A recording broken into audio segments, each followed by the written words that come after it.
What? MLS Moment.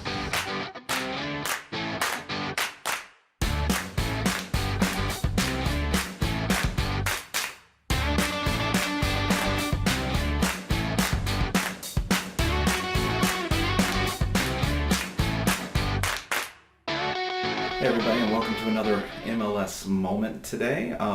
We got a lot of requests to go over statuses. So statuses are where the property is in the sales process. So we're going to go over each and every one of those today. We're going to put them right up here on the screen so we can look at them as we go. So coming soon is our first status, and it is a pre-marketing status. You can choose to use coming soon up to 14 days before the listing goes active. You can actually add another 7 days to that if you send an email into services@realtyweb.net.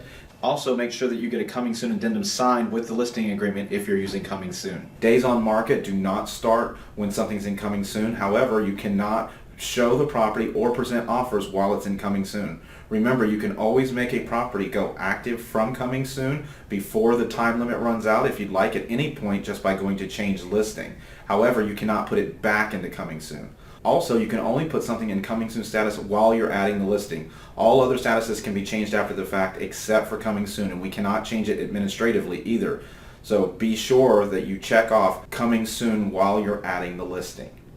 The next status we're going to talk about is active. Active means it's presently on the market, you're accepting offers and showing the property.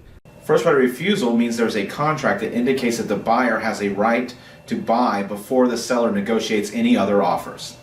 Our next status is auction. With listing an auction property on the MLS, the full gross list price must represent the minimum price the seller is willing to accept and must be greater than or equal to the reserve. If you're looking at a property on the MLS from the buyer's side, just know that when you see that price does not represent the price of the property, and you will be part of a bidding process. Next, we have contingent taking backup. Contingent taking backup means that you have a signed accepted offer, but you are still continuing to show the property and take backup offers. In the MLS, that's all this means. Our next status is pending, and pending means you have a signed accepted offer, but you are no longer taking backup offers or showing the property. Sold, one of my favorite statuses, means that the property sale is complete. It is a closed transaction. Remember, the 24-hour rule still applies to a property that's sold, so once you've sold a property, you have 24 hours to go on the MLS and change that status. The last two statuses we're going to talk about today are withdrawn and expired, and the reason why I talk about those two together is because they get mixed up quite a bit. Withdrawn is synonymous with temporarily off the market. If a property cannot be shown for more than 3 days in a row, you must put it in withdrawn status. But you still have an in-force listing agreement. When choosing the expired status, you are indicating that you no longer have an in-force listing agreement, which means that your customers potentially could go to another agent at that point. So when you're choosing expired, you no longer have an in-force listing agreement.